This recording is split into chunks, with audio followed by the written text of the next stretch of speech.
अस्सलाम वालेकुम second year. Next हमारा लेक्चर है मैग्नेटिक प्रॉपर्टीज़ ऑफ सॉलिड्स। ठीक है। डेली लाइफ में आपने मैग्नेट जो है वो देखे होंगे। ठीक है। और आपने इससे रिलेटेड कुछ कॉन्सेप्ट जो है वो पहले पढ़ा भी होगा। ठीक है। एक आम जो बार मैग्नेट होता है वो कुछ इस शक्ल का होता है। उसके दो जो है वो दो साइड्स होती हैं। एक पे एन लिखा हुआ होता है, एक पे एस लिखा हुआ होता है। एक्चुअली ये दोनों जो है वो मैग्नेट के पोल हैं। ठीक है, पोल। ये नॉर्थ पोल है और ये जो है वो साउथ पोल है। ठीक है। और ये जो लाइनें जो है वो बाहर जा रही हैं इनको कहते हैं मैग्नेटिक फील्ड लाइंस। ठीक है। जिस तरह हमने चार्जेस में इलेक्ट्रिक फील्ड लाइंस पढ़ा था, ठीक है, जो पॉजिटिव से शुरू होती हैं नेगेटिव पे एंड होती हैं, बिल्कुल इसी तरह से ये मैग्नेट की भी जो है वो लाइंस होती हैं, फील्ड लाइंस होती हैं। ठीक है।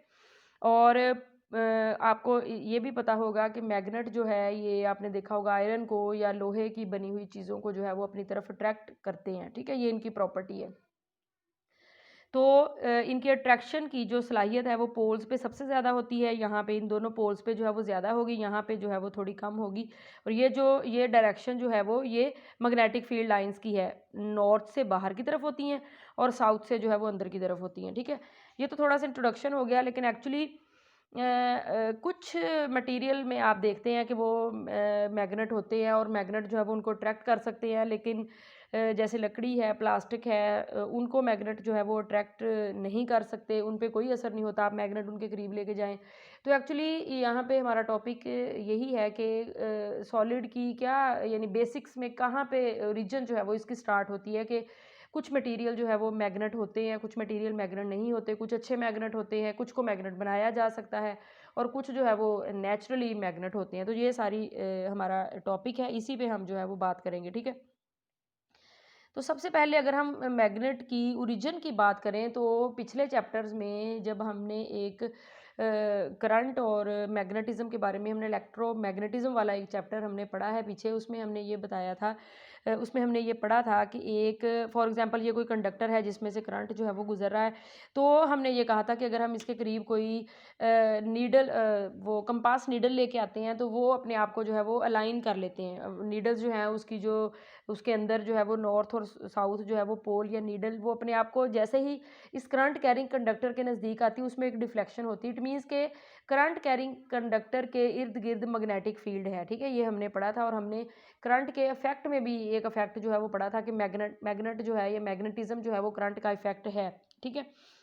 इट मीन्स के एक करंट कैरिंग कंडक्टर के इर्द गिर्द ये जो लूप है ये मैग्नेटिक फील्ड का जो है वो लूप है। मतलब जहाँ करंट होगा, मूविंग चार्जेस होंगे, वहीं कहीं मैग्नेटिज्म ज़रूर होगा। बिल्कुल इसी तरह से हमने सोलिनॉइड में भी देखा था।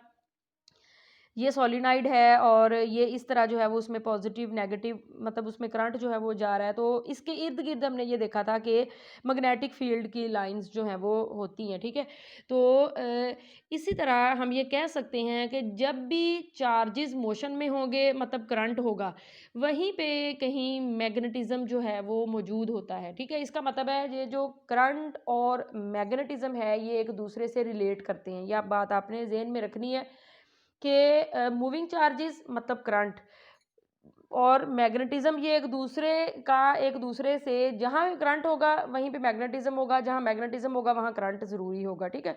तो ओरिजिन जो है इसका मतलब है इनकी ओरिजिन फिर क्या हुई, चार्जेस की मोशन जो है वो क्या है, मोशन ऑफ द इलेक्ट्रॉन्स। मतलब चार्ज, हम इलेक्ट्रॉन की ज़्यादातर बात करते हैं, तो इसका मतलब है कि मूविंग चार्जेस या इलेक्ट्रॉन की मूवमेंट से कहीं रिलेटेड है ये मैग्नेटिज्म। ठीक है।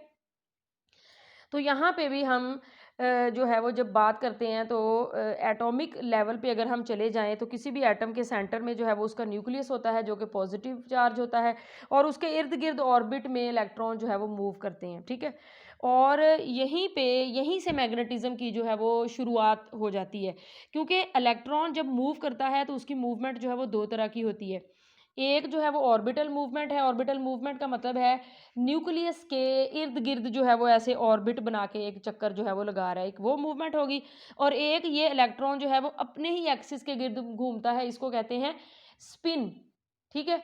तो इलेक्ट्रॉन की दो तरह की मूवमेंट जो है वो हो गई, एक जो है वो ऑर्बिटल मूवमेंट और एक जो है वो इलेक्ट्रॉन की स्पिन मूवमेंट। देखिए अब इसमें भी अगर हम गौर करें तो इलेक्ट्रॉन का जो एक ये जो ऐसे इसकी मूवमेंट है, तो ये एक पूरा जो है वो एक लूप बना रहा है, क्लोज लूप जो है वो बना रहा है, ठीक है। एक्चुअली इलेक्ट्रॉन की मूवमेंट ही करंट है, तो एक टिनी लूप यहीं पे बना रहा है। तो अगर ये भी एक करंट का लूप के जैसा है, तो इसका मतलब है यहीं पे मैग्नेटिज्म भी मौजूद है, बिल्कुल इसी तरह से जैसे करंट कैरिंग कंडक्टर के इर्द गिर्द मैग्नेट था, करंट कैरिंग कंडक्टर में भी इलेक्ट्रॉन ही मूव कर रहे हैं, इसी तरह से सॉलिनॉइड में है।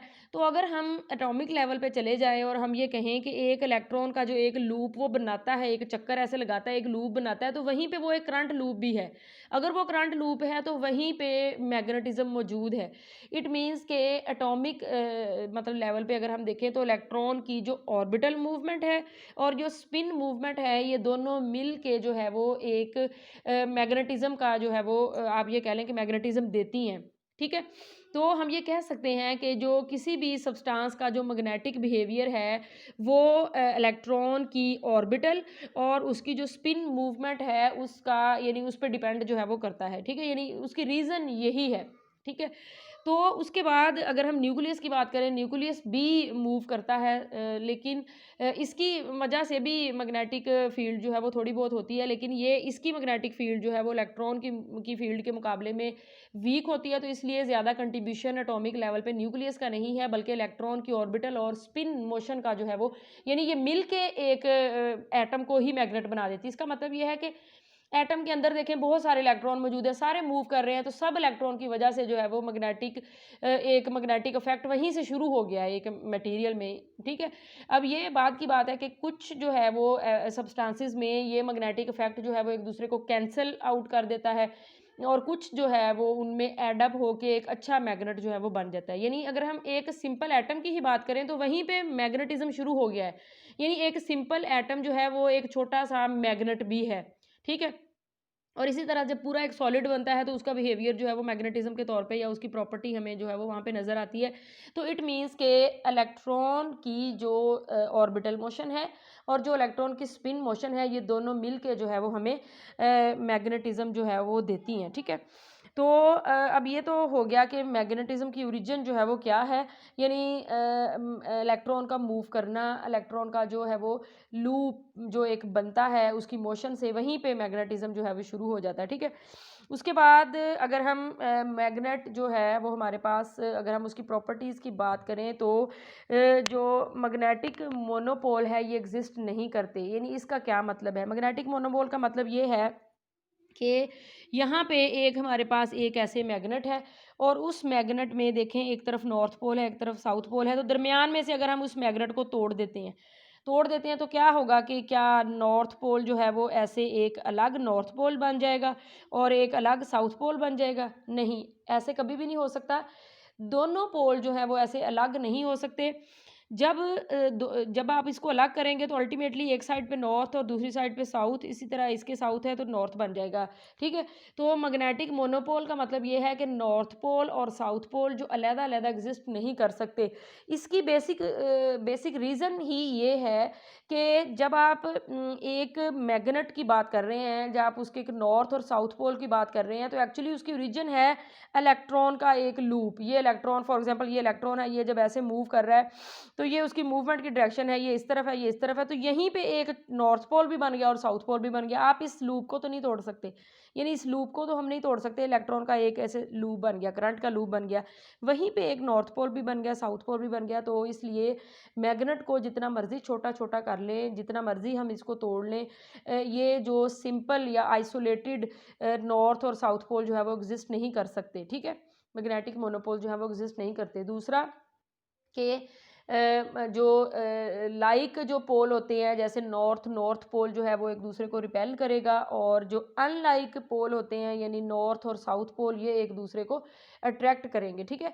ये भी एक मैग्नेट की प्रॉपर्टी होगी। और दूसरा ये कि अगर हम एक फ्रीली एक मैग्नेट जो है वो ऐसे ओरिएंट करते हैं, यानी एक बार मैग्नेट है हमारे पास, ऐसे हम उसको जो है वो लटकाते हैं, यानी ऐसे हम लटका देते हैं, तो वो अपने आप को नॉर्थ और साउथ जो है वो उसकी तरफ एडजस्ट कर लेता है। नॉर्थ का मतलब है हमारी अर्थ का नॉर्थ पोल, और साउथ का मतलब है हमारी अर्थ का साउथ पोल, यानी हमारे अर्थ भी जो है वो एक मैग्नेट है, तो ये उसके अलोंग अपने आप को जो है वो ओरिएंट कर लेता है, यानी एक डायरेक्टिव प्रॉपर्टी भी हमें देता है, ठीक है। तो यहाँ पे तो ये कुछ हो गया इसका इंट्रोडक्शन कि मैग्नेटिज्म जो है वो कहाँ से शुरू होता है, ठीक है। नेक्स्ट जो है वो हम इसकी इसकी जो टाइप्स हैं कि जो सारे मटेरियल्स होते हैं वो कैसे मैग्नेट होते हैं, ठीक है। कुछ मैग्नेट जो है ये परमानेंट मैग्नेट होते हैं, जैसे मतलब आप देखते हैं आम कुछ और लेबॉर्ट्री में भी आपने देखा होगा, ये जैसा मैंने आपको बार मैग्नेट दिखाया वैसे भी देखा होगा। एक यू शेप का मैग्नेट भी ऐसे होता है, ऐसे यू शेप का मैग्नेट भी होता है, ये भी आपने देखा होगा। इसको हॉर्स शू मैग्नेट जो है वो भी कहते हैं, ठीक है। ये वाला जो है ये मैग्नेट भी परमानेंट मैग्नेट होता है। और कुछ आर्टिफिशियली मैग्नेट भी होते हैं, यानी जो मैग्नेट जो है वो बनाए जा सकते हैं, ठीक है। परमानेंट भी होते हैं और टेम्परेरी भी होते हैं। तो इस तरह से ये मुख्तलिफ जो है वो मैग्नेट्स की टाइप्स हैं। बाकी इनकी जो केसेस हैं कि कब जो है मैग्नेट कोई भी मटेरियल जो है वो अच्छा मैग्नेट या जो है वो किस तरह का मैग्नेट होता है, जिसमें फेरोमैग्नेटिज्म, डायामैग्नेटिज्म और पैरामैग्नेटिज्म जो है वो आ जाएगा, वो हम नेक्स्ट जो है वो हम उस लेक्चर में डिस्कस करेंगे।